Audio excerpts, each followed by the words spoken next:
સ્વાગત છે। અમદાવાદમાં મજદૂરોની એક વિશાળ રેલી અને જાહેર સભાનું આયોજન। ભારતીય મજદૂર સંઘ સાથે સંકળાયેલા 161 સંગઠનો જોડાશે।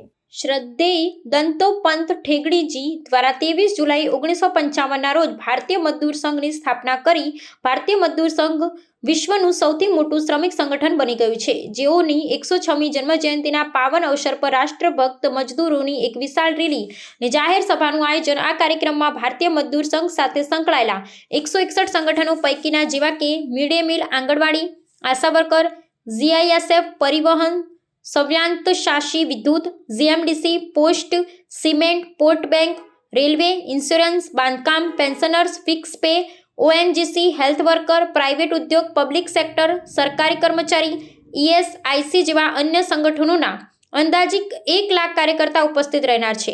આ કાર્યક્રમમાં ભારતીય મજદૂર સંઘના અખિલ ભારતીય અધ્યક્ષ માનનીય એચ.જે. પંડ્યાજી, અખિલ ભારતીય મહામંત્રી માનનીય રવિન્દ્ર હિમતેજી, ક્ષેત્રીય સંગઠન મંત્રી સીવી રાજેશજી વિશેષ ઉપસ્થિત રહી માર્ગદર્શન કરશે।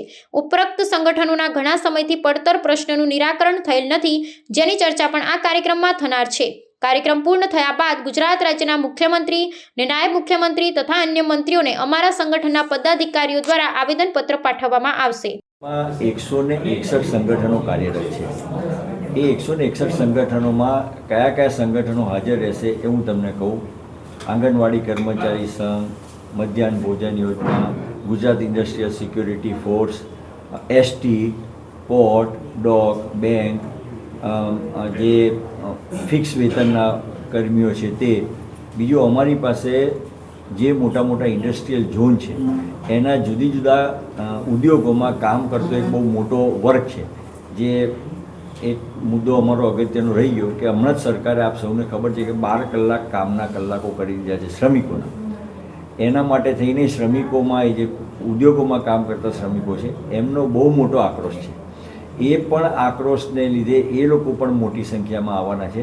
એટલે જે કોઈ અમારા મહાસંઘો છે અને જે અમારા શ્રમિકો છે એ તમામે તમામ લોકો એમાં ઉપસ્થિત છે। મારું નામ પટેલ ગિરીશ કુમાર લાલજીભાઈ, ભારતીય મજદૂર સંઘ ગુજરાત પ્રદેશમાં પ્રદેશ મહામંત્રીની જવાબદારી। આજે 10 નવેમ્બરના રોજ જે રિવરફ્રન્ટ ઉપર જે રેલીનું આયોજન થયું છે એની અંદર મુખ્યત્વે મુદ્દા એવા છે કે જે મિડ ડે મીલના 72 તાલુકાઓની અંદર જે ખાનગીકરણનું જે ટેન્ડરિંગ થયું છે મુખ્ય બાબત છે। બીજું કે આંગણવાડીના બહેનો માટે જે હાઈકોર્ટે ચુકાદો આપ્યો છે એનું તાત્કાલિક અમલવારી, સાથે સાથે એ લોકોને સ્માર્ટફોન આપવાની જે બાબત છે તે, ગુજરાત સરકારની શ્રમ અને રોજગાર વિભાગની જે ત્રિપક્ષીય સમિતિઓ છે એની અંદર શ્રમિકોનું પ્રતિનિધિત્વ અને એની રચના તાત્કાલિક અસરથી કરવી, શ્રમ વિભાગની જે કંઈ પણ ખાલી જગ્યાઓ છે એને પણ સત્વરે ભરી દેવી જોઈએ, જેથી કરીને શ્રમિકોની જે કંઈ પણ મુશ્કેલીઓ પડી છે એને આપણે કોઈના કોઈ રીતે દૂર કરી શકીએ। સાથે સાથે જેમ હમણાં જ કહ્યું એમ 8 થી 12 કલાકના જે ગુજરાત સરકારે જે વિધાનસભાની અંદર જે ઠરાવ પાસ કર્યો છે એની અંદર પણ ભારતીય મજદૂર સંઘનો સ્પષ્ટ વિરોધ હતો કે આઈએલઓની જે ગાઈડલાઇન છે એની વિરુદ્ધમાં આ નિર્ણય થઈ રહ્યો છે, તો ખરેખર આ નિર્ણયને આપણે પરત કરવો જોઈએ। પણ સાથે સાથે જો સરકાર આ બાબતે આગળ વધે છે તો જે કંઈ પણ ઉદ્યોગને આ બાબતની મંજૂરી આપવાની થાય ને એના માટેની જે કંઈ પણ સમિતિ બને એની અંદર શ્રમિકોના પ્રતિનિધિત્વ રાખી અને શ્રમિકોના પ્રતિનિધિના સૂચન બાદ જ કોઈ પણ ઉદ્યોગને આ બાબતે મંજૂરી આપવામાં આવે।